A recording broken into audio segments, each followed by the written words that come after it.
All right, everybody, you know what time it is. The Real Talk Sports Show is coming up right now.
Welcome to the Real Talk Sports Show. I'm your host, the minister, Jonathan Simmons, and we thank God for those of you who decided to tune in and join us this morning or this afternoon or whatever time you're tuning in. We want to give a big shout out to those of you who are watching us on the replay. Thank you so much. We appreciate you for doing that. We want to ask you right off the rip, please follow us on social media at Real Talk Sports, the number 7, and also follow me personally at Minister J Sim. Now, of course, if you want to reach us, here's the email, jsimmons at realtalksports.net, or you simply can text us at 678 410 9833. Many kudos and thanks to all of you. Well, let's get it on and popping here. You know, when we do this show, we bring on one of the most beautiful women in the world of sports talk, radio, or TV. We simply call her the Queen. Miss Tree Dolman is back in the building. What's going on? Hello, Jonathan. Hello, everyone. What's going on, Tree? How you doing? Doing well. How are you doing? I'm doing great. Just happy to be alive. Amen. Happy to be here. Another Memorial Day weekend. You know, I didn't get a chance to take much time off, but to those of you who did, I hope you ate well, barbecued well, a lot of kind of good stuff. 'Cause that's what Memorial Day is for. And of course, it's also for, and I think over the last few years, we've gotten a better understanding of this. It is also a time to honor those families who have lost loved ones, because I think people get kind of confused because of all the fun we have. Memorial Day is actually just that. It's a memoriam for those individuals in the armed forces that paid the ultimate price. They gave their life that we could enjoy the things that we do on Memorial Day weekend. So we certainly want to make sure to give honor to them, and also to those service people who are alive. We want to thank them for their service, even though they did not have to give their lives. We thank them for getting in there and doing what they had to do.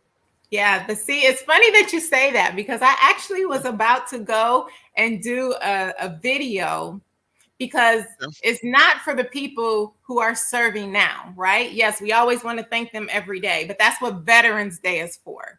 exactly. Veterans Day is different from Memorial Day. Memorial Day, we are memorializing and honoring and remembering those who lost their lives for us. They fought for our country and they lost their lives. Veterans Day is when we thank and honor those who have served and who are serving. So they're two totally different days, but you're right. A lot of people do get them confused. And I saw a lot of posts and I see posts all the time on Memorial Day where they're like, thank you to everybody who serves and this and that, which yes, don't get me wrong. Every time I see someone who serves, I thank them, right? Because freedom is not free. They're sacrificing their lives, their families, everything to so that we can be free. So I thank them every day. But I just also think we need to keep in mind, like you were saying, the spirit of what Memorial Day is for those who gave the ultimate sacrifice, and that's their life. They did not come back to their families. No doubt. And like you said again, I think because it has been made like most things that we do in the West is very commercialized. And so we get things out of whack. It's all about like you said again, eating and having a good time. And I'm not taking away from any of that. Please, I don't, please enjoy yourself. I hope you did. It is a time for us to be off, but just don't. forget the reason that we are having these days off. There's a reason, and the reason is one that, like we mentioned earlier, that people have lost their lives for this country, and so that you can, like I said again, enjoy yourself and have these times off. So again, we want to salute those individuals. We also want to salute survivors, because it's very, very hard when you lose a loved one, and so we want to also, salute them, and our prayers are with them, because I know it must be tough for them as they go through this holiday as well. So I just want to remind you guys, I keep Mhm. everything in the middle of the road. I keep it right. All right. Speaking of keeping things right, well, it looks like all is right in the NBA. We now are down to two. It is the real deal. The NBA Finals are here. It's a bittersweet moment for me. Okay. I And get so excited because we know we are about to see some really phenomenal basketball, which we've already been seeing, but I think the level is just going to keep getting larger and bigger and better. But I also get very sad around this time because after February is the Super Bowl. That's my first time of getting sad. Oh, no more football. But I have the NBA. And then once we get to the playoffs, get a little sadder because then it's the playoffs, but usually there's a game every night. But once we get to the NBA finals, there's no more basketball every night. And there's that's only it.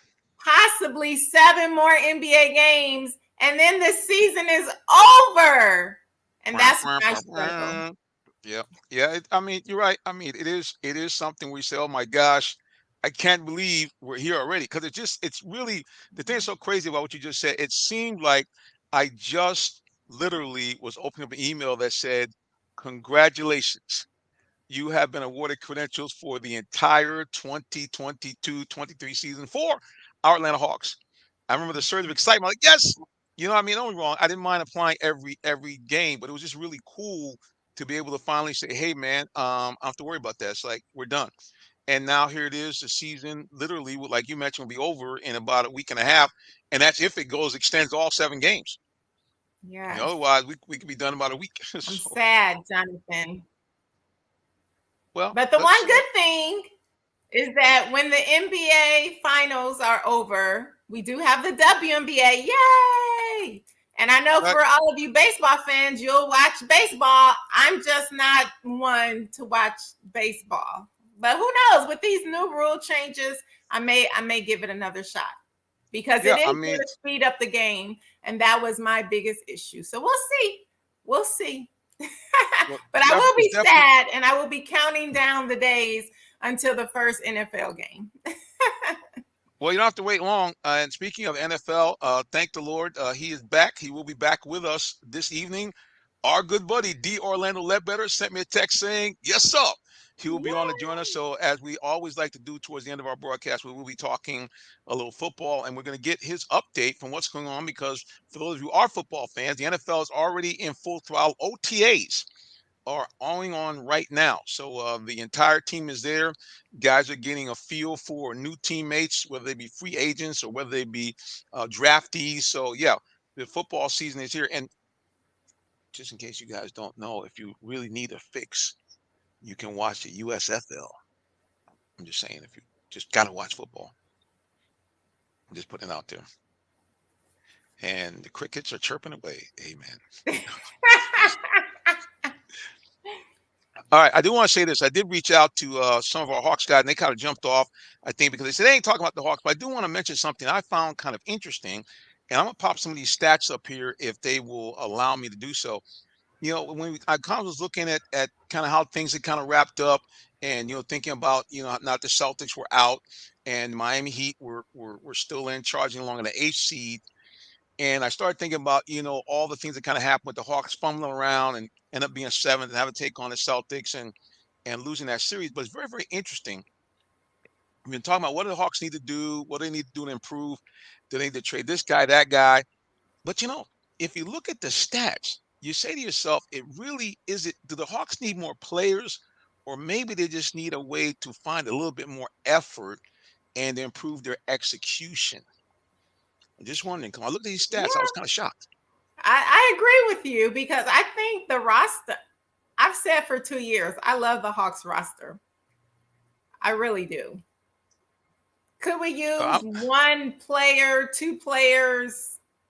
I think so. But could we win with the players that we have? I think so with that as well. I'm gonna show some interesting stats here, and like I say again, guys, just if you see us kind of in the background, I'm just trying to make it do what it do. Okay, here's an interesting stat right here. So let's go to this, and you'll see it right there. I hope you guys can actually see it. I don't know if you can or not, but they're called tracking drives, and you'll notice there that you will see the Hawks pop up a couple of times. First of all, it's talking about the idea of pull-up points per game. That's when they kind of on the break pull-up shot. You see the Hawks were in that top 5 of all playoff teams in their efficiency in shooting those pull-up jumpers off the break. You also notice that the Hawks pop up again. I'll pop here on another screen. They took a look at the scoring. Well, looky here. The Hawks were in the top 5 of all playoff teams in scoring. The Hawks also pop up here again as they led 3-point shooting from the corner. So in other words, that corner three, the Hawks were the very best. And also you'll see that they had a high percentage of their scoring came from 3-point field goals. And we'll get on one more kind of thing that will pop up here. Again, I hope you guys can see it okay. And once again, you'll see the Hawks right in the top 5 percentage of points at the mid-range jumper. Well, that was our buddy DeJounte Murray's specialty, and you can see that a good percentage of their points came from there. One of the things that you don't see is that when the Hawks were in the paint, one of the things that I noticed in these stats is that they were amongst the worst in terms of field goal percentage in the paint. And if you remember watching games, we saw that quite often where the Hawks would get inside, they move the ball around, everything would go nice and crisp, and they would blow, a lot of layups. So to me, I just think it's a situation, especially after seeing these stats, that the Hawks just need better execution. I just think they need to find a way to just clean up some stuff, and I think we got a team that's competitive. I agree. And last but not least, the other thing that the Hawks were lacking is when they did the stats for hustle points. The Hawks seem to be way at the bottom for that. And again, Trae Young himself said that was one of his final things that he said when I asked him a question about, hey, one of the things you seem to be pretty pleased about was your improvement in defense. And he said something that was very telling. He said, well, I appreciate that. He said the defense is all about effort. Duh. Having that what we've been saying about this Hawk team for years. It's the inconsistent effort. It's not that they don't have the skill set. It's not that they don't have a good lineup. Remember, we talked about the fact that how small a lot of people said, even I said, oh, they should have another big. Look at Miami.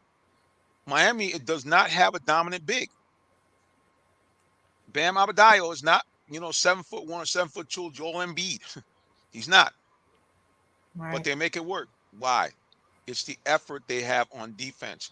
If you looked at Miami last night, their trademark was, and even Boston, the same thing. They admitted they didn't play defense the way they normally did. Those two teams, what got them to where they were is they played in your face defense, especially when they had to win a game. We saw the reason why the Hawks couldn't get to a game 7 is those last couple of minutes, the Celtic turned the notch up on defense, and that's it. So I think the Hawks got a lot of potential. I just think that they need to just improve their effort. I think if they could do that, we could have a team that could, as you can see, can really make some moves in the NBA Eastern Division, and even, should I even say it, they got a shot to get to the finals. I don't know if I should say it out loud. So yeah, that was the thing that just struck me, just looking at those stats, just seeing that the Hawks really, were amongst the best 5 teams in several categories, especially offensive categories. But in those key things, the effort. Oh, the other thing too is they were tied for number 1 of all playoff teams with steals per game. Who knew? So I'm just saying, I just think the I Hawks have some knew. potential. You knew, right?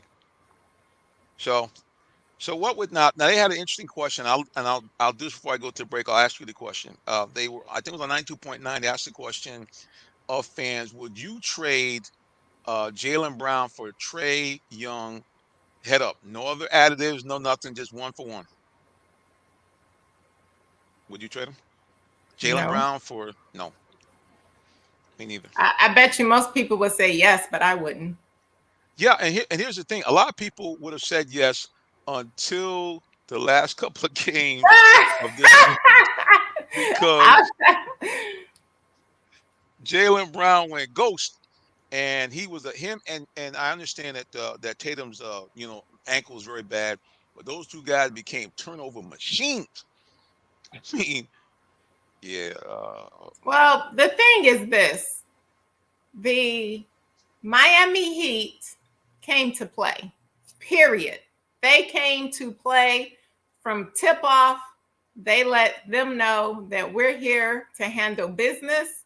And the entire game, that's what they did. They handled business. I was watching the game, and almost every shot, I was so amazed because it was just like talking about boxing out and rebounding. If you recall the game, almost every shot that Boston took, it was all Miami Heat jerseys going after the boards and getting the boards. And regardless of what people say, that was a big part of the game. They did not give the Boston Celtics many second or third chance shots. They didn't. It was like, oh, you missed our ball. It was, I mean, they were just dominant on the boards, dominant. And the other problem too is the Celtics were totally thrown off by the Miami pressure. A horrendous night shooting from 3-point range, which is if you guys want to find those stats, go to NBA.com and go under stats and look under teams, and you'll see how Boston up until last night had been one of the leaders in 3-point shooting attempts, 3-point shots made. But last night, when they absolutely had to have shots, they were terrible. And even when they got second shots, they missed those too. Yeah, and now I got a good idea of why the guys always say it at the press conference all the time. Used to drive me crazy. Well, man, it's a make-miss league. Well, certainly we saw that last night as the Celtics missed a lot of shots, and Miami did not.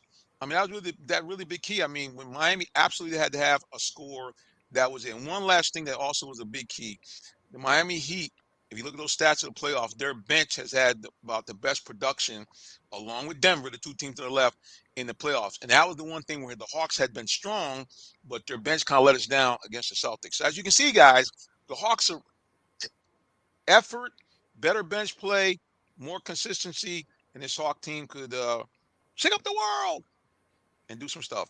All right, well, we don't want to shake up the world, but what we do want to do is give a big shout out to those who sponsor and even just contribute good stuff to our program. So keep it locked right here for more of the Real Talk Sports Show. We'll be right back. Thank you.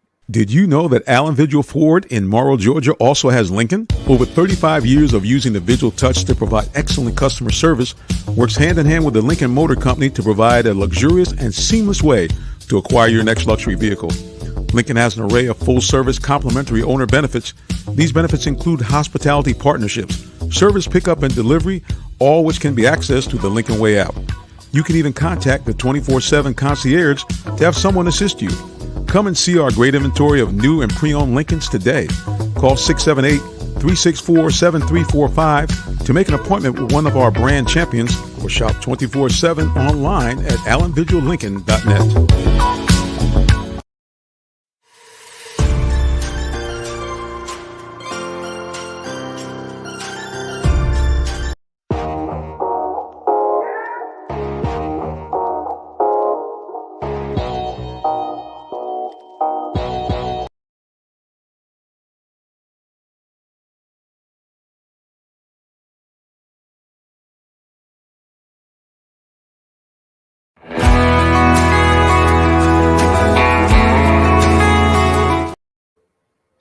All right, guys, we're back here with more of the Real Talk Sports Show. And the 8:15 time is a special time for us because we get words and wisdom and great insight from the Queen's Court, host of our very own Queen, Miss Tree Dolman. Tree, take it away. Hello, everyone. It's the Queen's Court, and I love to talk about positive people doing positive things in our community, I really love talking about athletes that are doing great things in the community. We hear a lot about what they do on the court, but a lot of people don't really understand just how much they do off of the court. So tonight we are going to focus on my favorite NBA player, Stephen Curry. Everybody knows that he's the greatest shooter in the history of the NBA. Some people may want to question it, but you can't question it. The numbers don't lie. But a lot of people may not realize just how much he gives back to his community and so many others around the world. And so I would like to highlight his foundation. He and his wife, they have a foundation called Eat, Learn, Play. And they do just that. They feed people, they help teach people with education, and they also help to make sure that the youth around the world have safe places to play, mainly in Oakland, California. So I'm going to read some stats because I don't want to mess up what they have going on, but I just really want a lot of people to know exactly what this foundation stands for, a lot of what they do. And then if you feel in your heart to support them, hey, go ahead and support them because they are giving back a lot.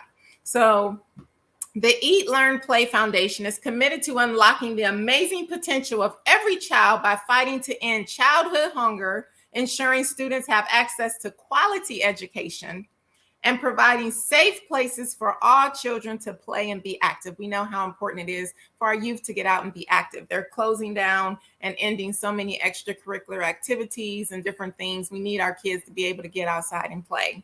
So the eating proponent of their foundation, they provide nutritious food that kids and families need to thrive. Over 25 million, let me say that again, over 25 million meals and 2.1 million pounds of produce served. That's a lot of food. And the learn proportion, fostering a love of reading among all Oakland children with a goal of closing the grade level reading gap. They have spent $3.4 million that they've invested in literacy programming and 500,000 books. I thought I was about to say backpacks of books, but 500,000 books have been distributed. That's phenomenal. The play portion, bringing the joy of sports and physical activity to Oakland youth. Nearly 10,000 kids hosted at summer camps. Listen again, 10,000 kids. That's a lot of kids. And they host these kids at summer camps for schoolyard updates. And they also have 3,000 kids introduced to golf, which is phenomenal. We know that he also had his television show where he had golfing. Steph is a big golfer. And it's great that he's also introducing our young kids to golf because it's just such a wonderful sport around the world that more kids need to learn how to play and have access to playing.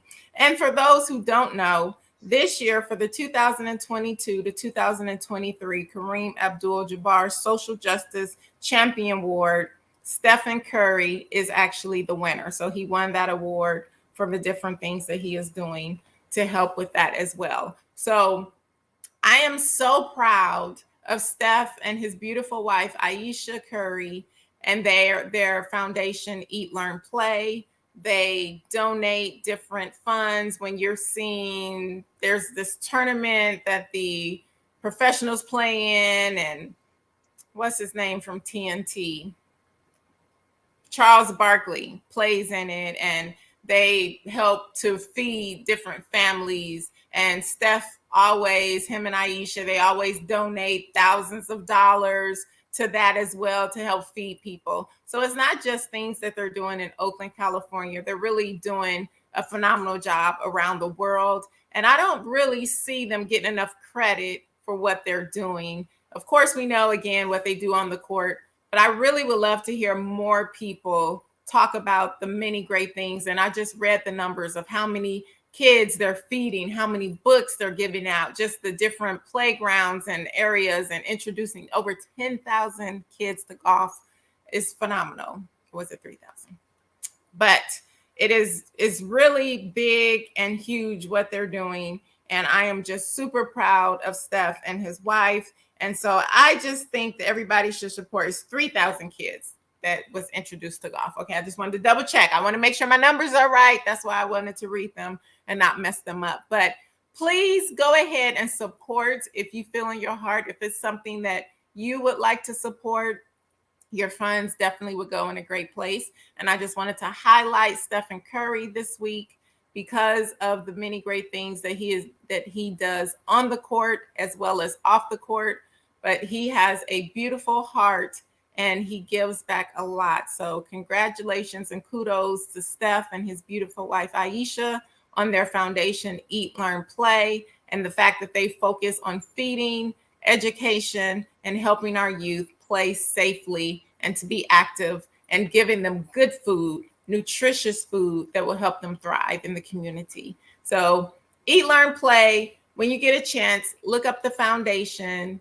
If you feel that you want to support, definitely go ahead and support. Your dollars will go to great places. And congratulations to Steph and Aisha with Eat, Learn, Play. Do you have any statements or any questions, Jonathan? Yeah, so definitely it is always good to hear. Let me get myself back on screen here. Bam! Yeah, it's always good to hear of the great things that these people are doing off the course. One of the things that we've always tried to do is bring you sports. That's what it says, guys. You can see a sports talk with perspective because we want to let you guys know there's a lot of good stuff that's going on in the community, not just here in Atlanta, but even all around. So yeah, just big shout out to Steph and his wife. We'll flash some of the photos up here again from their website. There is the website right there. You can see it, eatlearnplay.org. There's the official logo from the website. And here's the big golf tournament that Tree was talking about earlier. And you can see some of the big name sponsors that are involved and also some of the players like Charles Barkley and others that are involved with that. So big stuff there. And then we got a big shout out from social media. Donna Jones said, great segment, Tree. Very informative. So thank you, beautiful. But it's really all this kind of stuff is really, it's good to know. And I'm gonna flash it up here one more time for you because as Tree mentioned, hey, don't be afraid. Go ahead and join. There it is right there. eatlearnandplay.org. And I'm gonna take it even a step further. I'm actually gonna post it on social media so you guys will be able to see that right there. And there it is now. And that way you guys can actually click on the link. So that's a clickable link. If you're watching right now on social media, just go ahead and click the link on, or you can click it on later. If you're watching the archive, there's right there, Eat, Learn, and Play. It's not no and, actually, eatlearnplay.org to get it right. And you can see it right there on the screen. And yeah, we want to encourage you to support as much as you can. Everybody. So whatever it is, I don't care if you want to support Steph and those guys, you want to support Tree and what she's doing. Tyrone, he comes on hopefully later to talk about what he did with a big event right in his hometown with providing sneakers. So there it is, guys. Once again, eatlearnplay.org. Check them out and check out all stuff that Steph Curry is doing along with his lovely wife, Aisha. So yeah, Tree, that's good stuff. Really good stuff. Thank you. I love giving back, and I feel that we are blessed to be a blessing to others. And I think that no matter who you are, just find something that relates to you and give back. And you don't always have to give back financially. We can give back our time. The foundations in the world, they run off of two main things. One, volunteers, and two, funds. So you need volunteers and you need funds in order for a foundation to be successful. So I just always say to people, just whatever you love, there's an organization for pretty much everything in the world that you can think of. So whatever just speaks to your heart, just find some type of organization and give back however you can, because you really will make such a huge difference in the lives of so many others just by giving your time and also your funds. Yeah, because I tell you something, a little bit, what I find out is a little bit goes a long way. It does. Doesn't take much. Doesn't take much. We were so I will tell you the most amounts that are donated, $25. That makes sense. Yeah. I mean, that makes perfect sense. I mean, because it's just, and that's the way it works, guys. I can tell you, I saw this happen in real time. So you guys know that one of our big groups that we normally try to support is Jonesboro High School. Not only their football team, but their legendary band, the Jonesboro Mighty Marching Cardinals. And so they have been reaping honors all over the place. Well, last year they were picked as one of the bands to go for the Battle Band of Jackson State. And of course, many of you know that last year Jackson, Mississippi was struck with a water problem and had a huge water shortage. Well, we were part of sending them down with a grand total of almost 300 cases of bottled water. Thankfully, Mr. Vigil pitched in and provided about 20 cases, and we loaded them up on the truck and brought them down to the field. And again, just to be a part of that was just really, really cool. So I just tell you guys, it doesn't take much. I mean, we couldn't do 100 cases of water, but the 20 cases were appreciated, and the band took them down, and we helped them a little bit, offload them. I was kind of thinking, hey, I don't want to do anything. But at the end of the day, we got them offloaded. A lot of help, and it was great, like I said, to be a part of it. Well, guys, like I said, we appreciate all those of you again who tune in to watch us and check us out on various platforms. We want you to keep it locked right here, and please do this. Support some of the people you see, like Alan Vigil, for example. They're real nice fellows over there. I know. I work there. I'm just saying. Okay, we'll be right back. Are you in the market for a new vehicle? Well, check out Allen Vigil Ford Lincoln in Morrow, Georgia. We have one of the largest inventories in our area for both new and pre-owned vehicles, so we're sure to have something for everyone. Family owned and operated since 1982, customer satisfaction is our number one priority. Come see our full lineup of vehicles and find the one that best fits you. Give us a call today, 678-726-5739, or shop us 24/7 online at allenvigilford.net.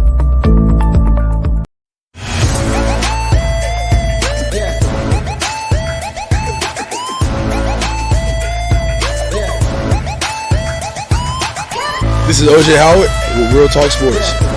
What's up, guys? This is Tim Tebow. You're listening to Real Talk Sports.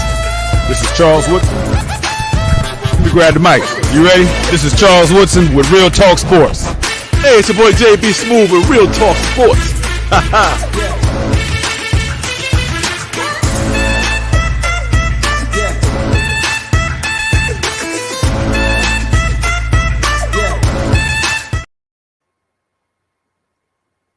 Yeah, my man, JB Smooth. Always make me want to get my groove on.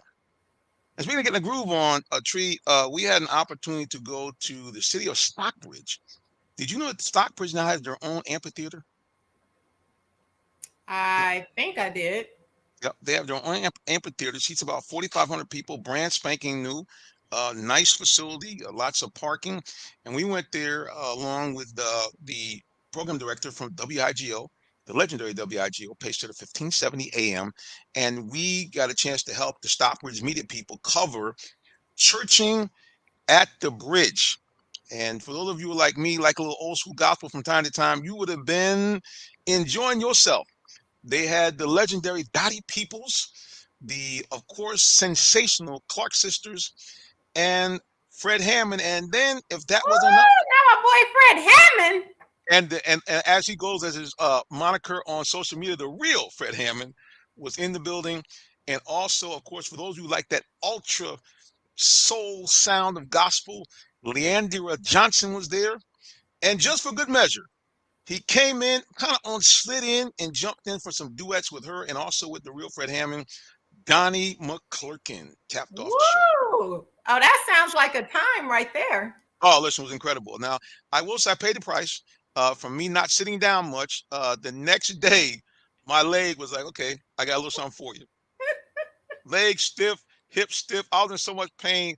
I was like, hey, man, do y'all got some leave or something? But it definitely was worth it, worth being out there. Phenomenal event. Just people out.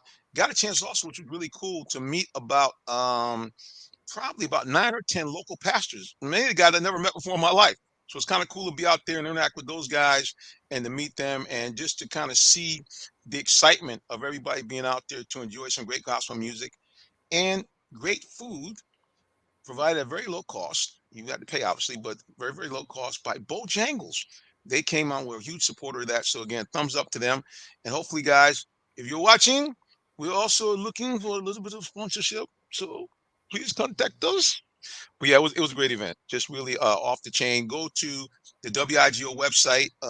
You will see some stuff there. You also see some stuff on their page, on social media, Facebook, and on Instagram as well. Some great clips, because literally, like, the stage was like there and I was like here. Yeah, we like stage front I'm, seats. So I'm excited yeah. about Fred Hammond. I mean, my Detroit brother. Oh, that's right. I forgot about and you know what? Here's the cool thing. They mentioned. Okay, if I turn. Okay, they mentioned that because Donnie McClurkin came out with a hoodie because he was going ultra casual. And the back of the hoodie it said Detroit. And Fred said, "Hold up." He Detroit. said, "Now you ladies don't be looking at that Donnie's backside." He said, "I just want to show you he's representing Detroit." And he had the big bold letters in the back, Detroit. So yeah, I mean y'all in the house. Yep. Oh yeah, we always in the house. A lot of people just don't realize it, but we everywhere. And it was Detroit actually a lot of always people don't know represents. there is a big Detroit contingent here because I meet some of you Detroiters from time to time when I'm out. But yet y'all kind of keep it like on the low key. But yeah, a lot of Detroit folks are in the A, no doubt. Oh yeah. No doubt. Let's see what else we got going on here. We'll talk a little bit about the Braves. I got a chance to see in person my first Braves game of the 2023 season. And I will say the Bravos did not disappoint. I guess they know what they used to have an old commercial back in the day in the 90s when they were, kind of doing some things to baseball. But the Braves, of course, were always known for their pitching back in the 90s. They had John Smoltz and they had Maddox and they had Glavine. And they came out and they were all in batting practice. And they were just hitting the ball away. And they were, hey, man, one of the regular players came and said, what are you guys up to? He said, practice. They looked at the camera and said, hey, man, the chicks dig the long ball.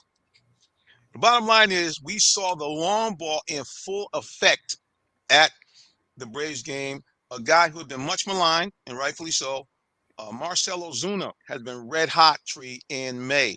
After a terrible start in April, he's hit like 7 home runs in the month of May, hit a big blast. Austin Riley, an MVP candidate last year, another guy had been slumping. He hit 2 home runs, and the Braves came from behind with 3 runs in the bottom of the 8th to win the game I saw against the Phillies 8-5. So, yeah, man, the Bravos, they're looking good, except they got one problem. They're pitching. Yeah, their starting pitching is very, very suspect because they have 2 starters that are injured right now, and they just have been kind of playing with basically running their bullpen out. So that's going to be kind of the only fly in the ointment for the Braves. But they're batting 1 through 9, and of course the big man himself, Mr. Ronald Acuna Jr. has been balling out, looking like an MVP. So yeah, so if you don't, I tell everybody, please, you might have to go May and June, July when it's really, really hot, because that's when they have those little discounts like the businessman special and stuff like that. But if you have not gotten a chance to go see the Braves, please, man, please do. Here's the cool thing. Even if you can't afford tickets, just go park because you can go to the Battery. They have a grassy knoll. Well, that's the other cool thing, Tree. I saw literally families out with their own blankets and food and stuff and have this giant jumbotron that's really right next to the entrance of the stadium. So you get all the other stuff. You can hear the game, and every Friday night they do fireworks. When a pitcher has a strikeout, they do fireworks. So again, if you guys haven't done it, go out to Truist Park. It is must-see TV. Check out the Braves. They are in first place in the NL East, leading the Mets by 4.5 games. So we'll check them out. If you have, go. Now, you a baseball fan, Tree? I think you're more football, basketball.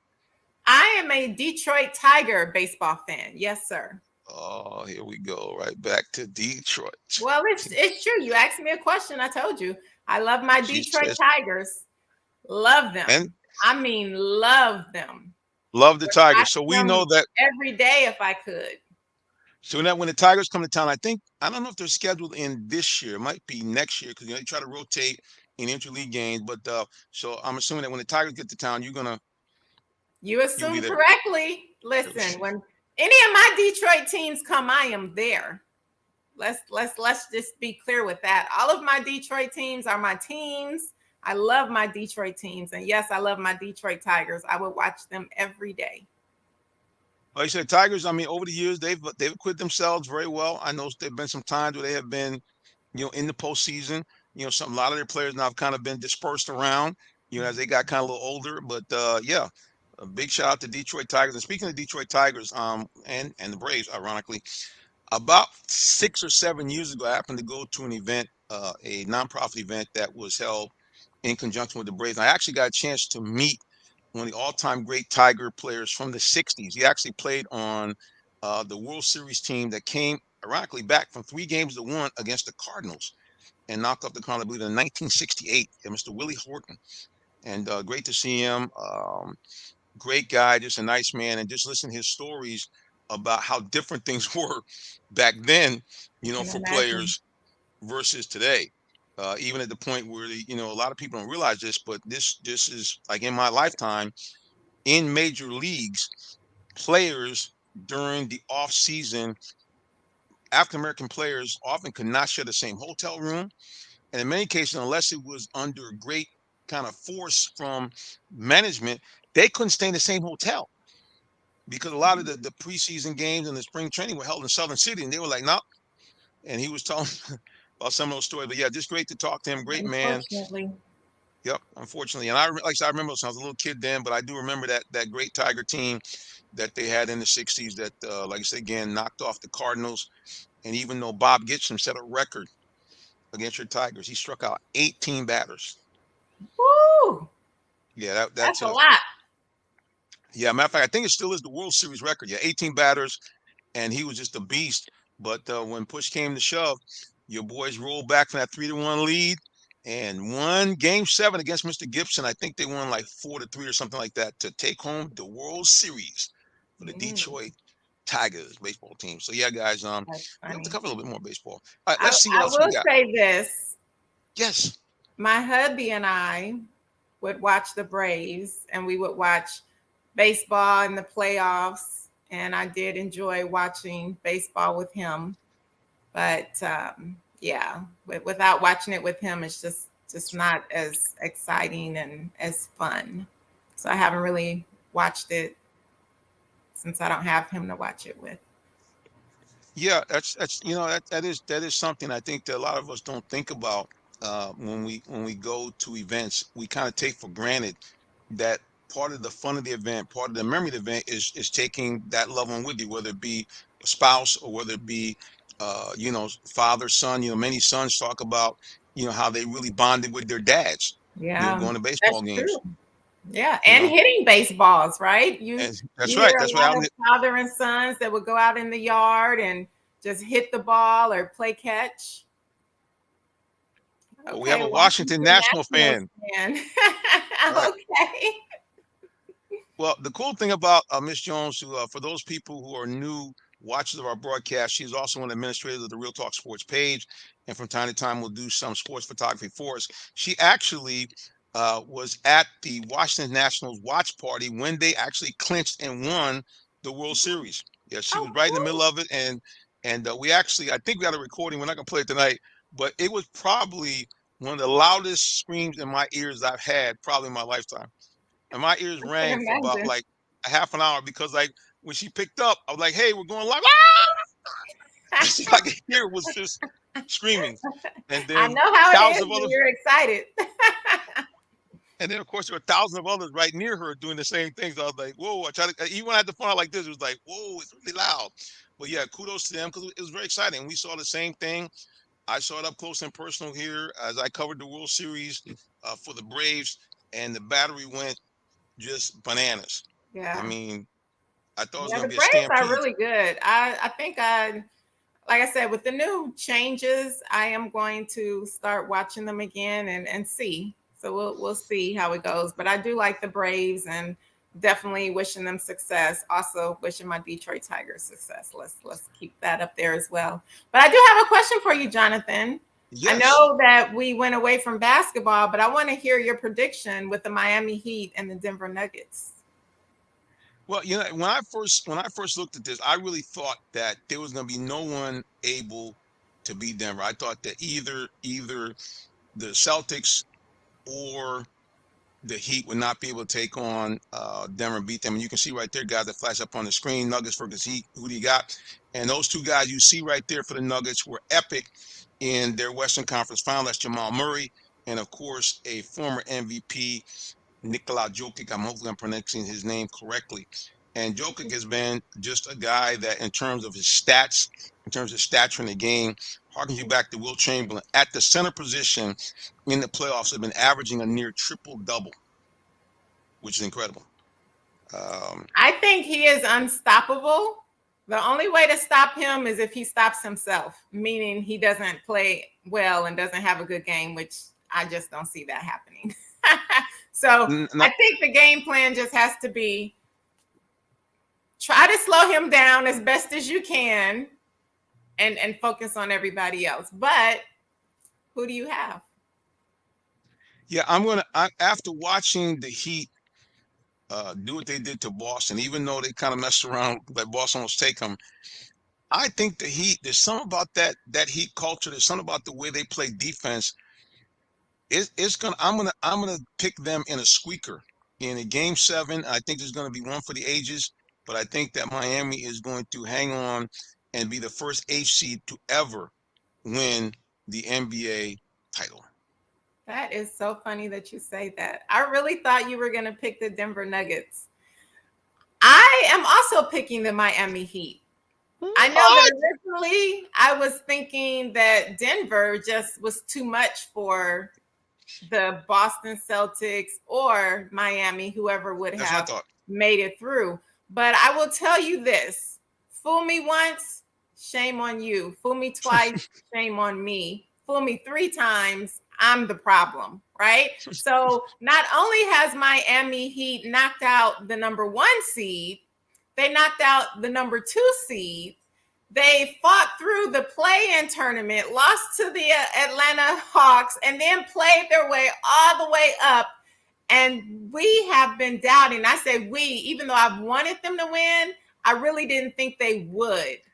And so we have been doubting them, and they just keep showing up and showing out. And I was shocked, honestly, when they went in Boston, won the first 2 games, and won and was up 3-0 against the Boston Celtics.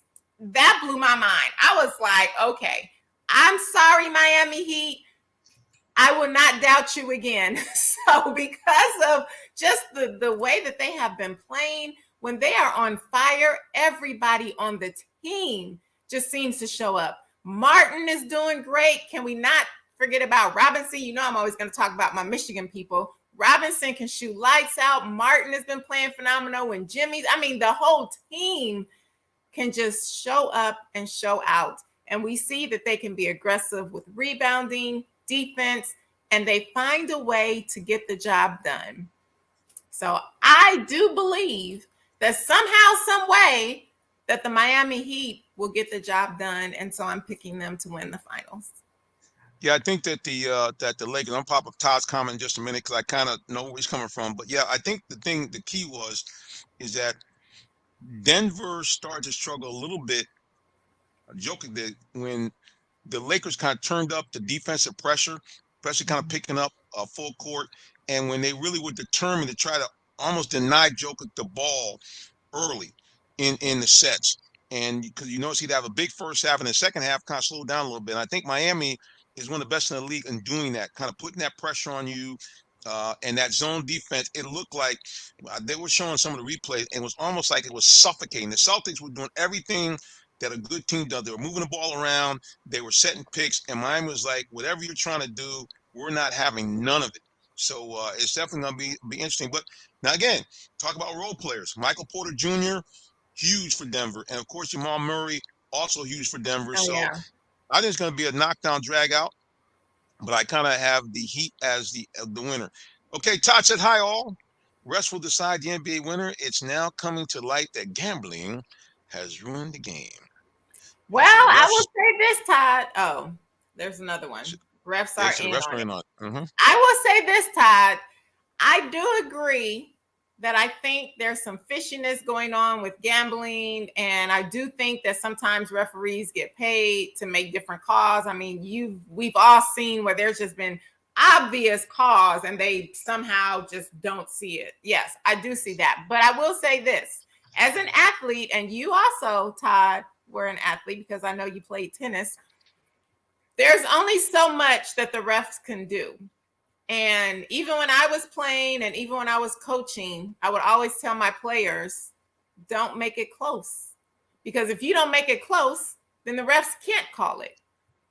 So even though the refs may cheat and try to control the game, as an athlete, you actually control it. Because a ref can't, if you're shooting a shot and it goes in, they can't say, oh, I didn't see that basket. Everybody sees the basket, right? yeah, sometimes they can call different fouls and things of that nature. But at the end of the day, the players actually control it. So when you see that, you just can't make it close to the refs for them to be able to call it. So the players can still control the outcome of the game, in my opinion. Yeah, definitely some shenanigans going on. I mean, that really goes across the lines with, I think, all pro sports. You just, because gambling is so huge and there's so much money involved. And now everybody's making money. Even the government's making money now. So when you have a lot of money being made, you can get some shenanigans. And certainly we've seen some really crazy plays by the refs. Now we do have instant replay now for the first time in the NBA. Not the first time, but for the last couple of years that negates some of it. But yeah, some of the calls you see are very, very suspect. And unfortunately, the NBA already has a track record of multiple refs being admonished and one going to jail for, in fact, doing some literal game fixing. So hopefully and prayerfully we won't have that in this series. But yeah, it's just, and I will admit, Now Todd, they track so many things, right? So I'm hoping that people, first of all, will stop using the greed and do things with integrity. But right. there's so many ways that they're tracking things and people are getting caught. So now I feel that it's not a matter of if you'll get caught, but when. We're even seeing with the NFL and these players that are getting suspended. And then I see that there's a fifth player with my Detroit Lions that they're investigating for gambling, and not gambling on the NFL, but just gambling in the facility. So we'll see what happens there. But the point is, again, it's not a matter of if, it's a matter of when, because technology is pretty much everywhere and they have these different ways and these tools to track things. And with technology, it's not like you can really just slide under the radar like people used to. It's coming out. And then we also see this one NBA ref that has been sidelined and suspended because they're looking into him with this account, this mock account or whatever you want to call it. And so we'll see. But there's things that are happening. But again, because of the technology, things are being tracked and people are getting caught. So hopefully that will keep the integrity in the game and stop the shenanigans, as Jonathan called it, from going on. Just saying, boy, I don't have to keep my shades on you now. Come on, let's tighten up. Let's tighten up. But yeah, I mean, at the end of the day, this was always my concern from the get-go. And the same thing with the NFL, even worse. The idea that and I'm not trying to say that the players should be anyway not be held responsible for their own actions, because as Tyrone says on many occasions, you are told these are the rules of the game. If you break the rules, you're gonna get in trouble. So that's up to you. But it looks bad that the NFL over the last couple of years has inked contracts with multiple electronic betting agencies. And of course, you now have a team in Las Vegas. And for the first time, you actually have betting kiosks in the stadium, Allegiant Stadium. So, I mean, Wow. I'm just saying, man, I mean, to me, it's almost hypocritical. When you do these kind of things. If you're saying, hey, we shouldn't be gambling, then the league shouldn't be in dealing with whatever's DraftKings. You shouldn't be taking their money, shouldn't be doing anything. I disagree with that. I know you think it's hypocritical. It's not hypocritical.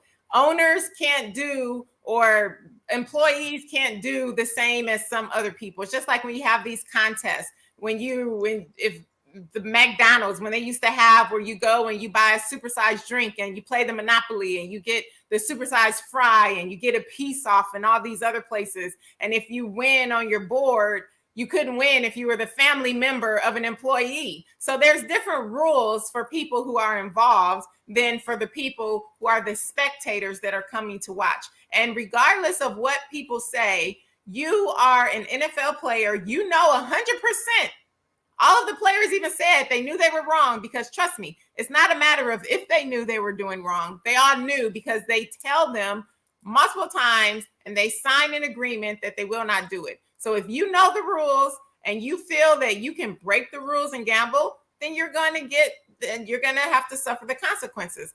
I personally don't think it's hypocritical. The players are getting paid. You have a salary that you are making. That is your payment. So if you want to gamble on something, just don't gamble on football, and don't gamble on that's breaking the rules, or wait until you're out of season if it's saying that you can't gamble on any sport during that time. But no, in my personal opinion, I don't think it's hypocritical, but I do know that I'm one of few. Most people would agree with you that it is hypocritical, but I'm just one of the few that do not think it is. Well, I'm just trying to say, if you're trying to help people not do something, I'm like, okay, well then you shouldn't be, to me, involved with people who make it even more convenient to do something that you're saying you don't want the players to do. And not only players, the coaches too. I understand they're not supposed to be betting either. So anyway, I'm sure the argument's gonna go around and around the mulberry bush. Well, we're gonna do this, boys and girls. We're gonna go to extended time. Ding, ding, ding, ding, ding, ding, ding. Why? Because he is back. This man is the embedded beat writer for the AJC for your Atlanta Falcons. He also is an award-winning, decorated sports writer, and he's Esquire par excellence. You know who he is, guys. The one and only D-Led is back in the building. Welcome back, sir. He's back. What's going on, sir? Oh, not too much, Reverend and Miss Tree. Good to see you all today. You too, D-Led. We missed you. Yeah, You I certainly have do, to power down a little bit here after the draft and free agency and all that good stuff. But I'm glad I could be with you all today. Well, D-Lab, before we even get to what we do at the end, I'm going to go ahead and pop it up right here real early, guys. So now, because tomorrow is Wednesday, so there's right there. That's the link. There you go. It's AJC, the Falcons blog, cover 9 at 9. There it is right there. So you guys check him out. He does it it's every Wednesday, right? Yes, every Wednesday, 9 o'clock, cover 9, 9 o'clock, 9 items, Wednesday, 9 a.m. That's what we're going to do, guys. So Listen, nobody can forget that. Come on. You already know what you're talking about. Listen, I'm going to take a step better. For those of you watching on social media, here's what I'm going to do. I'm going to put in here because I know if I share it this way, it actually becomes a link that you can click on. So here it is on social media. And bam, there it is. Just click on the link, guys, right there. You'll see it pop up on the screen just a second. There it is. Click on that link. It'll take you right to it tomorrow morning, and it'll be on and popping. So that's it. Speaking on and popping, D-Led, they're doing not too much popping because there's no pads, but OTAs have started now, right? Yeah, no doubt they are. They have 10 practices. This is the second week of 3. I think they're going 3, 3, 4. And next week will be the last week. I got the schedule over here. Yeah, but we have access on Friday at the stadium, and you can get tickets. Fans can go to that, I believe. And then next Wednesday in Flowery Branch will be the last one that's open to the media. Then they'll do the mandatory mini camp the following week, June 13th through the 15th. Only 2 media days, though. We used to get 3. So, and then we'll start getting ready for training camp, take some time off, and come back for training camp in later July. Yeah, I'm looking forward to it, D-Led. I'm going to once again write Matt and some of the cohorts up there and some of the guys out. Could you please take me out of purgatory so I can officially come up here and cover some of the stuff going on in the, in the early summer stuff? Because we really want to try to get a feel and not have to wait until, July when everybody comes back. So hopefully Matt will have some mercy on the old preacher. I mean, come on back. We'll see. We'll see. But if not, we know that we have our man on the scene, D. Orlando Ledbetter, to bring it to us from exactly his eye point view. So, Tree, questions for D. Orlando Ledbetter? Yes, I just want to hear what's your take. Tell us what's been going on.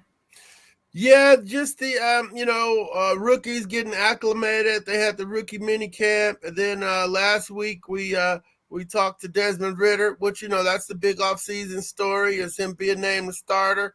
So talked to him, and he said his head was spinning last year. He wasn't ready to play, but now he's in control and ready to show that he deserves to be the starter. So if that's the case, then this team will take off. And if it's not the case, they'll be running in place at 7, 8, 9 wins again, and be back in that quarterback market. So they're going to give him a chance to show he can play in the National Football League, and so that's the big offseason story for the Falcons. The little running back looks great, of course, and pads, Bijan Robinson. And, some other, the big veteran, Calais Campbell, he's certainly a huge man. Stood next to him at 6'8", 300. So if nothing else, we're going to look really good, or, they're going to look really good coming off the airplane next year. Well, that's all I did in the high school game. They say look good. They look good coming off the bus. So we'll see if they actually can put that on the field. Well, D-Led, as usual, Todd has a question right off the rip. He said, "Are the Falcons really 100% sold on Ritter from what you see?" Well, no, they can't be. I mean, he's only played 4 games, but he's gonna get a shot to be the guy. And if he don't do it, then they got an insurance policy and Tyler Heineke. What Well, do I you know think about Heineke, man? Jonathan's happy because that's what you wanted, right, Jonathan? Oh, no doubt. I mean, at the end of the day, I mean, the thing that I will say that about Heineke, I just lost my mouse, so that's okay. It'll be all right. The thing that's interesting about Heineke is this: this is a guy that is used to bailing teams out. Where they go for that guy. We saw it with Carson Wentz. We saw it again. I forget the other quarterback was in front of him before, but this is a guy that he's used to this. And I like to look at body language. And so, D-Led, when they had him during that first interview, he was saying all the right things about, oh, I know I'm supposed to do when I get here, and I'm going to try to help him be a backup. But those eyes had that laser focused look like if this dude take a misstep, his job about to be gone. And he's back in his hometown area. Yeah, I just think if there's any sluggishness at all with Mr. Ritter, Mr. Heineke will be there. And one last thing, which is telling for me, Arthur Smith, after all his comments about bringing Heineke in, he made the statement, and we know that we can win with him. I was like, that kind of, I think they say you just kind of think the other guy is starting quarterback. We thought we're going to win with this guy. So me personally, I'm just thinking, as much as I like Ritter, I think he can be the guy. Yeah, any missteps, yeah. I think Mr. Heineke would acquit himself very well with this team because D-Led, I think, what do you think about this? I think that based on the Falcons' moves they have, if they could even get at least 90% of what they think they can get with these guys that they brought in, that this could be a really good team. Yes, Reverend. They certainly have upgraded the talent. They got the easiest schedule in the league, and if they don't make do with that, folks are going to be upset. They're going to be back in the quarterback market. We know how tough it is to find quarterbacks. Just in recent years, teams have moved on from a lot of guys that were drafted very high. Sam Darnold, Baker Mayfield, Mitch Trubisky, it's a long list. So if the guy can't do it, then they got to move on, And Tyler Heineke, he's a backup. Tyler's a great backup. He's bailed out the Washington Commanders in each of the last 3 years, won a playoff game with them, so he can play. I know some people that my friend's son played against him at New Hampshire. And when Tyler's at Old Dominion, the day he threw for over 700 yards. So they were telling me about him when he was in Carolina with the Panthers. He made his actual first start against the Falcons, and Grady Jarrett broke his collarbone, but he finished the game, though. So that's the kind of guy he is. That's how tough he is. But if he's playing, something went wrong. So that's not a good thing. So, he's a backup. He's not going to take you to the championship. He might get you through some games. But if he's playing, then you don't have a quarterback. And you're going to be back looking at the quarterback position. Well, speaking of quarterback, Todd always liked to kind of stir the pot a little bit. He, I think, bit on all the rumors that we are hearing. He says, so D-Led, you can tell us, Coach Smith really wants to trade for Ryan Tannehill, maybe? No, we don't need to waste our time on that. Yeah, everybody talked about that for a while because they brought in the kid from Kentucky. But I mean, what are you going to do with Tannehill here? I mean, he didn't. It's not like the guy won a Super Bowl when he was with the Titans. I mean, he played well, but he handed the ball off to Derrick Henry. And if he got cut, that might have been something here. But he showed who he was in the playoff game when he threw the 3 interceptions and then had to go get psychiatric help afterwards. So, that I don't think you really, if you just need somebody to hand the ball off, Ryan Tannehill. But he wasn't a good quarterback in Miami. They were making do with him in Tennessee. and he's made a lot of money. So good for him and his gun-toting wife. Oh, his wife's Pastor Pistola. I didn't know that, sir. Is that breaking news? The Mrs. Pirates of Pistola. Yeah, All she's right. one of those gun-carrying psychos. It's Google Tannehill AR-15. Ooh. So I tell you guys, you got breaking news on the Real Talk Sports Show. Tree, another question for D-Led. Yeah, I'm just wanting to hear just all that he has to tell us about the Falcons and how they're looking so far. I know this is kind of hard to tell, but I just want to hear because he's there. He has eyes on them. I can't see them yet. D-Led, you know she wants to talk about defense, bro. She don't care nothing about Yeah. Well, you know I'm excited about Calais Campbell. Can we? Yeah. 99 career sacks. You know, we talked to Matt Ryan last week when he was going to CBS. I got my list here. Coach Campbell, Coach Arthur Smith, Calais Campbell, Richie Grant, Micah Abernathy, you know, granddad's, you know, Ralph Abernathy. His dad's Ralph Abernathy III. So he's trying to make the team, played at Tennessee, Greater Atlanta Christian. D-Led, no way. Are you kidding me? D-Led, you gotta be kidding me.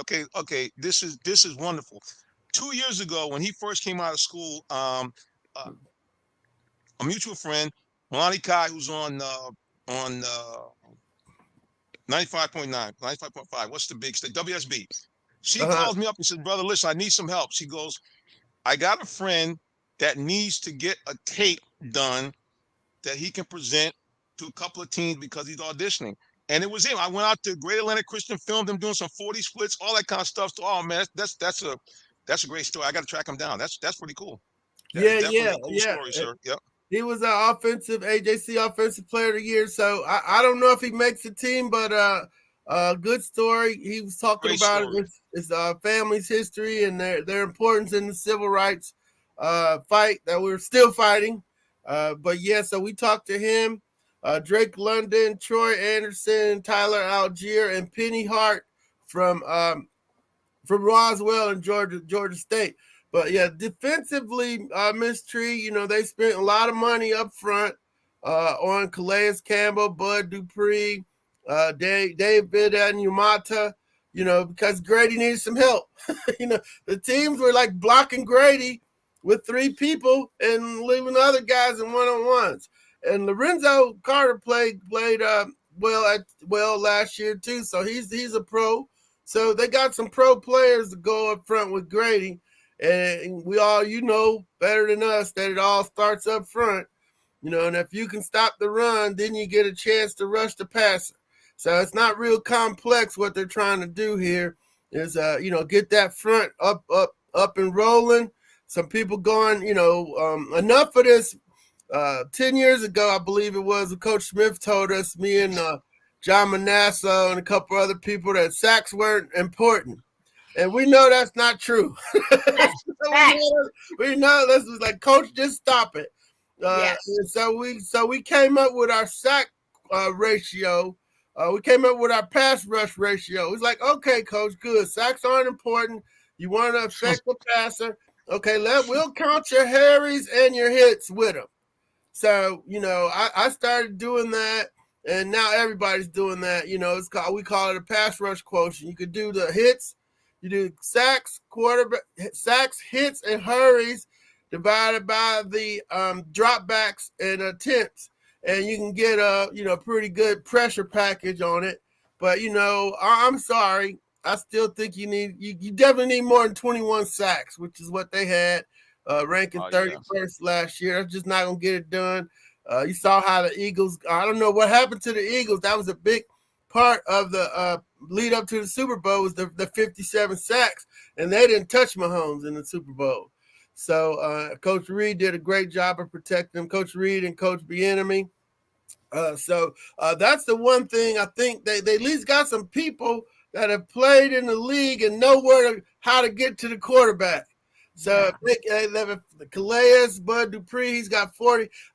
All the guys that they signed, I counted up all their sacks. I forgot what the number was, but it was pretty good. We'll bring that number back when we do our position by position preview, because even some of the linebackers have some pass rush ability. The Caden Ellis kid can get after it a little bit too. So, but if you can't stop the run, and they were kind of hiding that all year until Carolina just, they just loaded it up and ran 39 times straight ahead at them. And after that, that's what they got a lot of. A lot of people just loaded it up and ran it down their throats. At that point, then your pass defense is going to look a little better because they're not throwing it. They didn't have to. So, but they got to stop the front run. And Coach Arthur Smith, from his days, he saw how Tennessee did it when they got Landry as a free agent, and they love Jonathan Simmons over there. I'm messing up. It's not Jonathan Simmons, but the Simmons kid. That's me. And, that's you. That's the Reverend. But yeah, so he saw how the interior got beefed up, and then all of a sudden it helped the pass rush. So that's what they're trying to do here. And we'll see how we won't get to see how it goes to the regular season, because they're going to probably play one series or maybe two in exhibition season.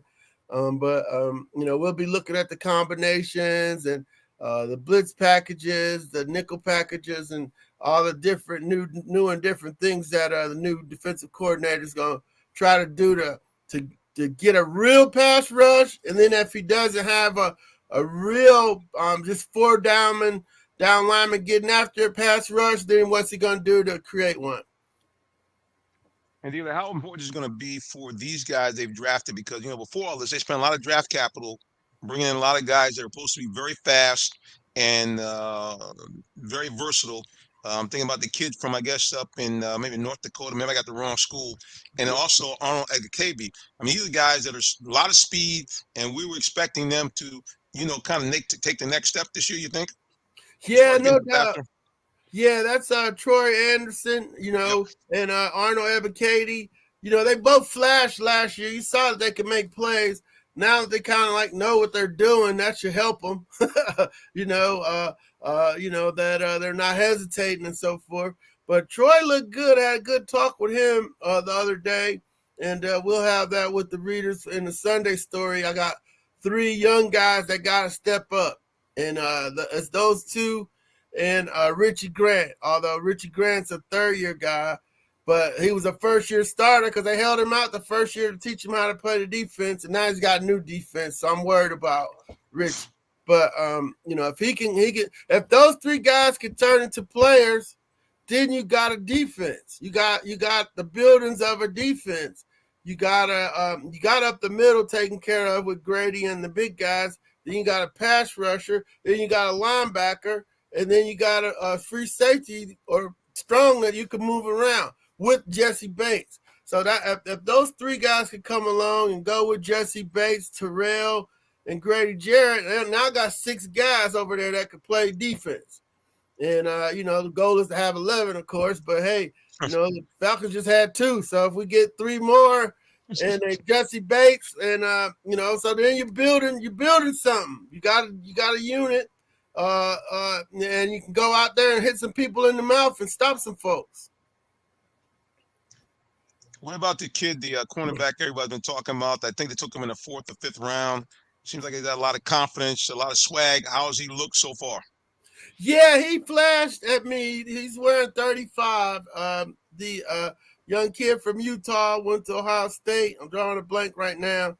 But he they talked about him and going up against Drake London, and Drake Phillips his name, and so So I went back and watched the Drake London game, and Drake London caught 16 passes for 163 yards. I'm like, what are y'all talking about? He didn't stop him, but what I saw was the kid came up and hit.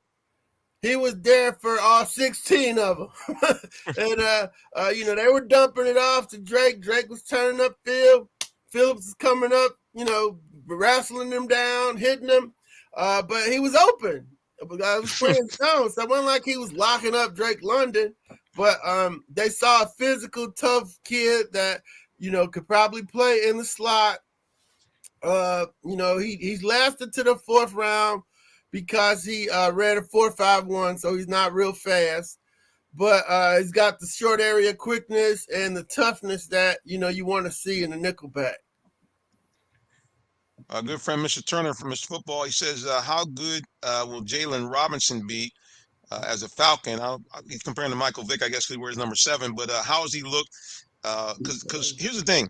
They described him when they picked him. They used this terminology, which I always think is dangerous, a generational type player. When I hear that, I'm thinking about Barry Sanders. I'm just saying. So what have you seen so far from this guy? Yeah, and he's played in there. He's from Tucson. He looks great, of course, in shorts and t-shirts and everything. And he's moving good and he's catching the ball. So those are all plus.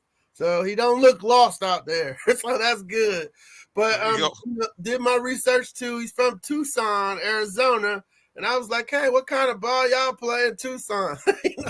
So he's like, no, Kaylee Ringo's from Phoenix, and he started running off all the Arizona guys and so forth. But he played at the University of Texas, and, that's one of my bases. I got a lot of good football people in Texas that I've been able to call.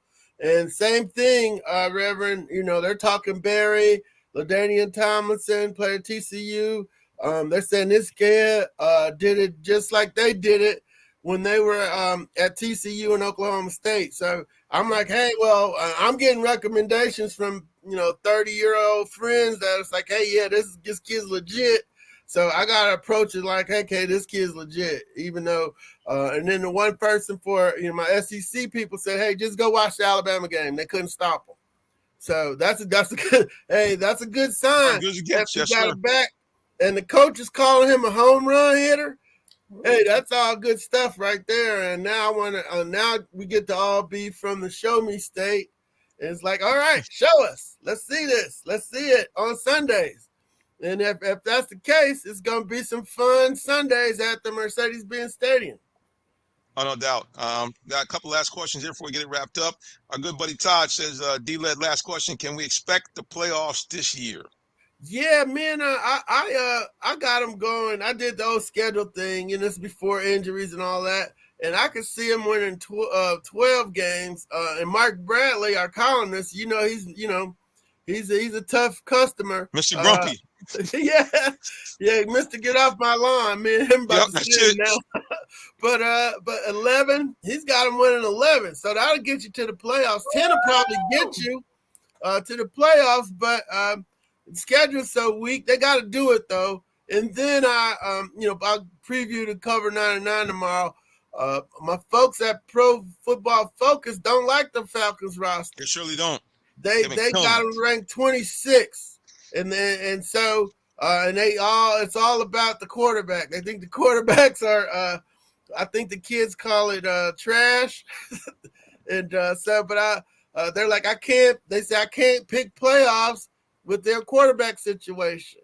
And they said the Falcons gonna win 7 games. I'm like, they win 7 games with nobody the last couple of years. So I think PFF might be a little bit off, or I could be off. Me and Mark could be off too. But I'm planning for 20 plus games this year. So I count the exhibitions in there. That's 3, and then 17. Then maybe 1 or 2 more. They're gonna probably get in like the Giants, and then probably get overmatched somewhere in between the divisional round or the conference finals if they get that far. Yeah, well, now of course Todd is talking about Ridder throwing more than 30 yards downfield. Listen, I'm gonna say this. I'm gonna let this thing go. All right. The reason why I've always liked Ridder is that the tape don't lie. When he played against top quality SEC competition, they lighted up to over 400 yards. No, he did not. But the one thing he did not do, he did not panic and did not turn the ball over.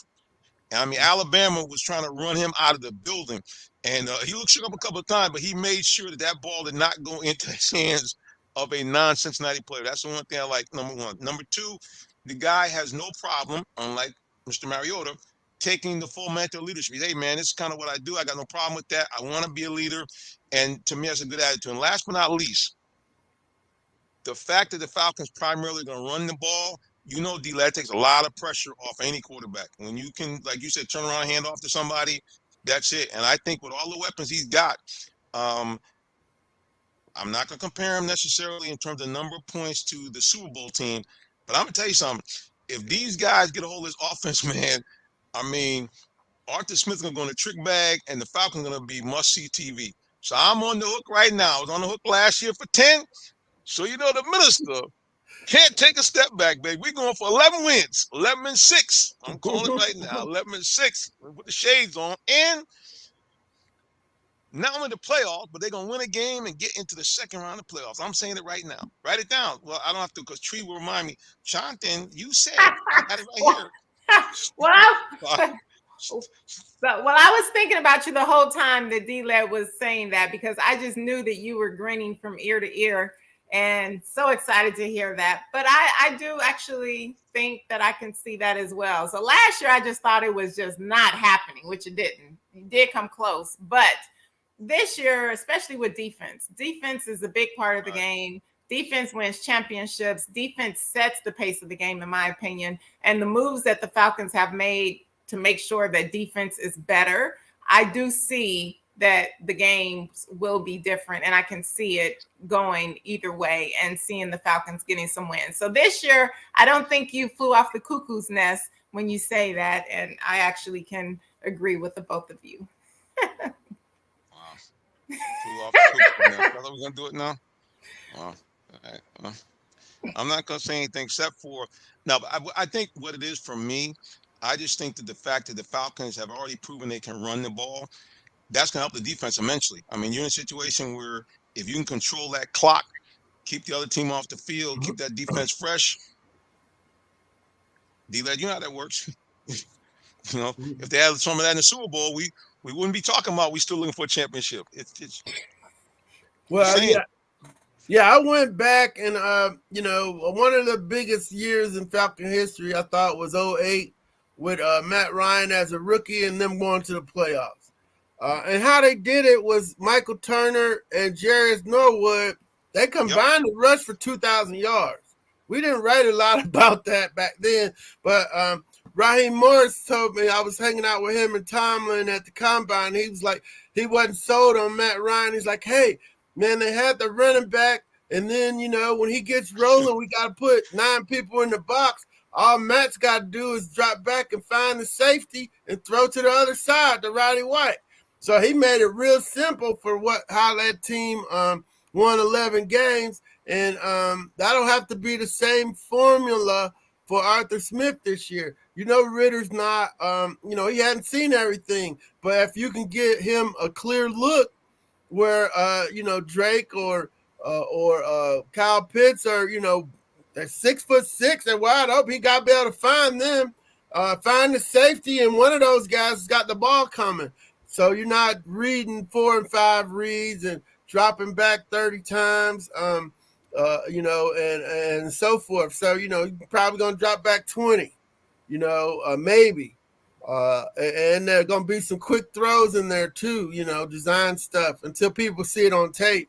And then you got to come off of it and move it around a little bit. But they're going to be their formula. That's what I'm expecting their formula for success to be. You got the generational back, you got 1,000-yard back, you got the old wide receiver back, you got backs.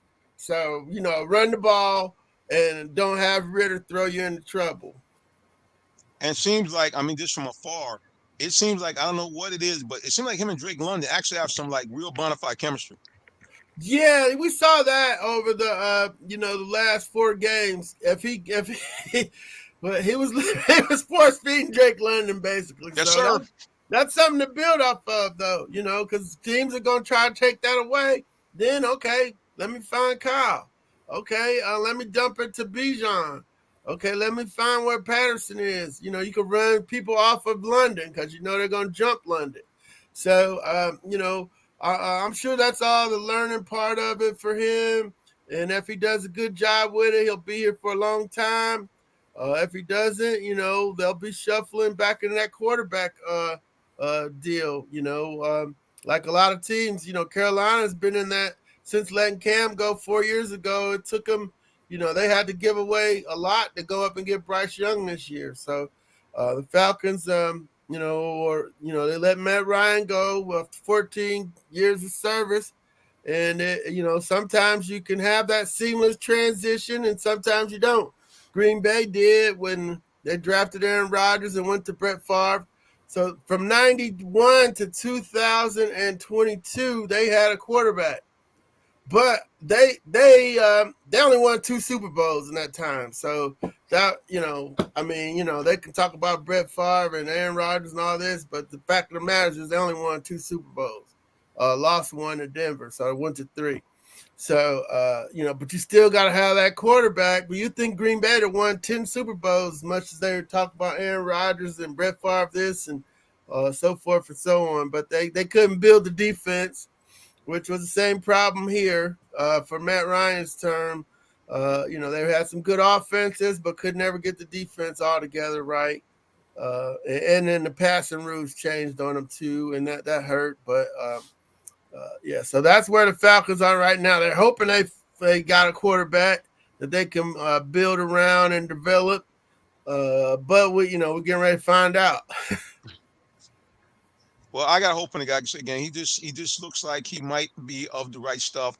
And again, if in fact Bijan Robinson is all everybody says he is, I mean, you got a guy that could operate basically like Devontae Freeman plus. Because Devontae Freeman, he was a guy that, he was good at Florida State, but I mean, he had that 3-year run with the Falcons, but he was one of the best running backs in the league. I mean, with that offense that Shanahan was running, they found a way to get him in space, and he became a very dangerous guy. And I think had it not been for that concussion, he could put up some more numbers, man. But yeah, I think that's really going to be the big key. What if they can control the ball in the run? I think it's going to help their defense.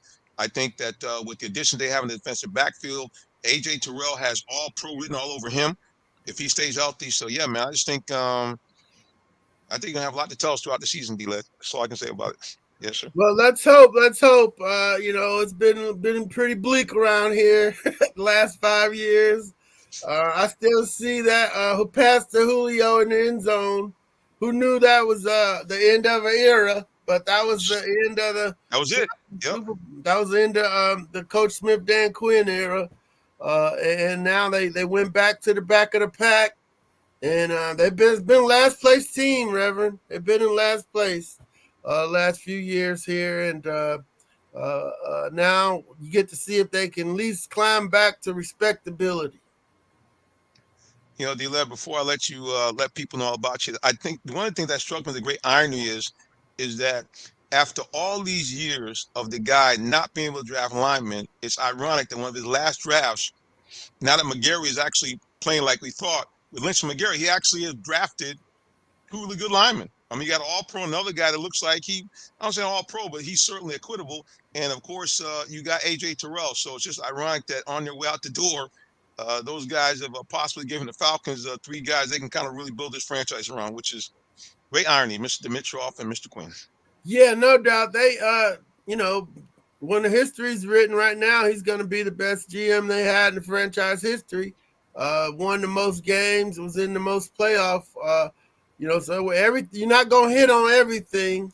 And it's only supposed to be 33% of the draft picks paying out. So he was a little bit better than that most years. Yeah, we forget that. I mean, because he just couldn't seem to be able to draft the two things you really need in the NFL: a lineman and an edge rusher.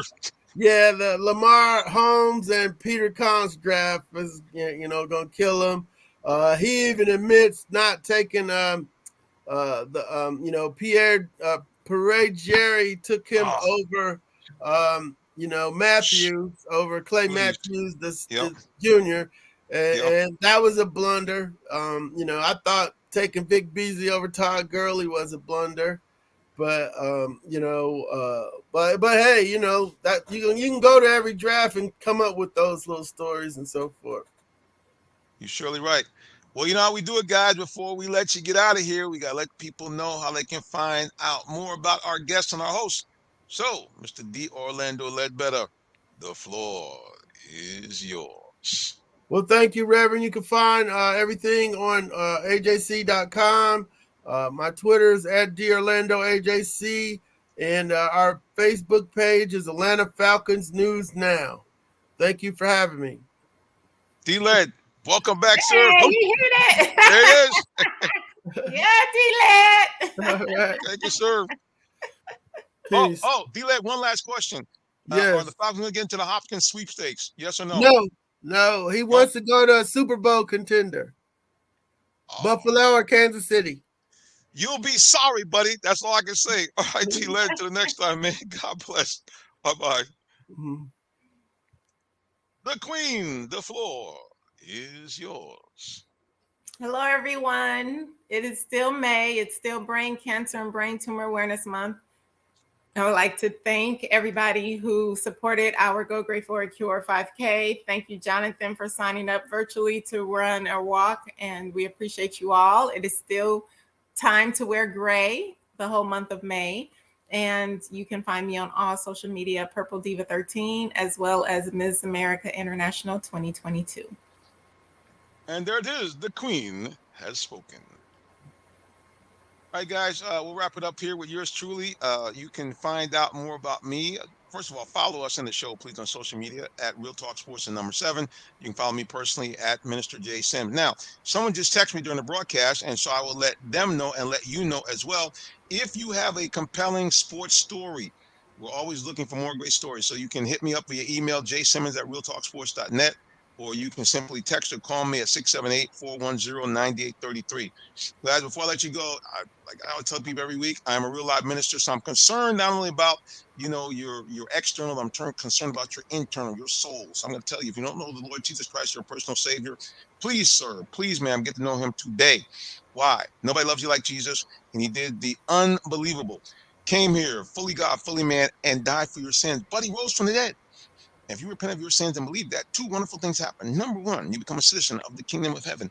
And number two, you become an adopted child of God with all the rights therein. That means you can now go to God like a heavenly parent, ask Him for anything that you need or desire, and according to His will, He'll give it to you. And number two, if and when you die, you go to that happy place called heaven. Well, guess what? No pain, no pandemic, no bad people anywhere. You never get old. You never die. The place is beautiful and sunny all the time because the glory of God illuminates the whole kingdom. And you get to see God and Jesus Christ face to face, all the people of love face to face. And you avoid that nasty place called hell, where all the things that are in heaven won't be in hell. It's dark, it's dreary, it's painful, it's horrific. But most of all, you cut off from God and all the people of love forever and a day. I don't know about you, but I like option number one instead of option number two. All right, guys, until the next time when we see you again, you know how we do it. God bless you and have a wonderful rest of your day or evening, whichever may apply. So long. Bye-bye.